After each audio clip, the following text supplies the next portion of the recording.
Video மேலே தள்ளாதீங்க. இதை கொஞ்சம் கேளுங்க. பெருசாலாம் ஒன்றும் சொல்ல வரல.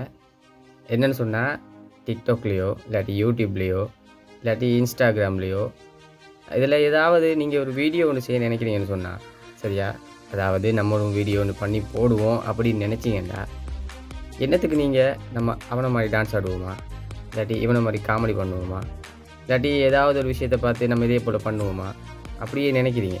நான் பேசுகிற இந்த விஷயத்தை கேட்டு உங்களுக்கு கோவம் வரலாம். அது ஒரு நியாயம்தான். என்னடா அதுக்கு இருக்க பையன் எப்படி பேசிகிட்டு இருக்கான் அப்படின்னு சொல்லி. அது பிரச்சனை இல்லைங்க. இதை கொஞ்சம் கவனமாக கேளுங்க. உங்களுக்குள்ள ஒரு திறமை இருக்குது சரியா, அது உங்களுக்கு தெரியாமல் உங்களுக்குள்ளே ஒளிஞ்சிக்கிட்டே இருக்கு. அதை நீங்கள் வெளியே கொண்டு வாங்க. அது ஒரு விஷயமாக நினச்சி நீங்கள் வீடியோ பண்ணி போடுங்க. அதை எல்லோரும் பார்க்கும்படி செய்யுங்க. நீங்கள் ஒரு வீடியோ ஃபஸ்ட்டு பண்ணி போடக்கிட்ட அப்படியே அப்லோட் பண்ணிடுவீங்க, ஷேர் பண்ணிடுவீங்க.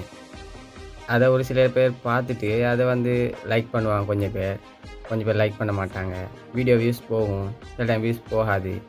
இதெல்லாம் பார்த்து மனசை தளர விடாதீங்க.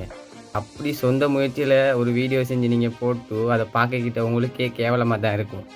உங்களுக்குள்ளே இருக்கிற திறமையை நீங்கள் வெளியே காட்டாத வரைக்கும் உங்களை யாருன்னு நீங்கள் கடைசி வரை தேடிட்டே தான் இருப்பீங்க.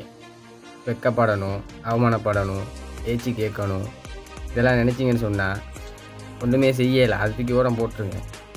இந்த நாடாக இருக்கட்டும், இந்த உலகமாக இருக்கட்டும், எது என்ன வேணால் இருக்கட்டும், அதில் உங்களையும் தேடணும் அப்படின்னு நீங்கள் நினச்சிங்கன்னு சொன்னால் உங்களோட சொந்த முயற்சியை வெளியே காட்டி முன்னுக்கு வாங்க.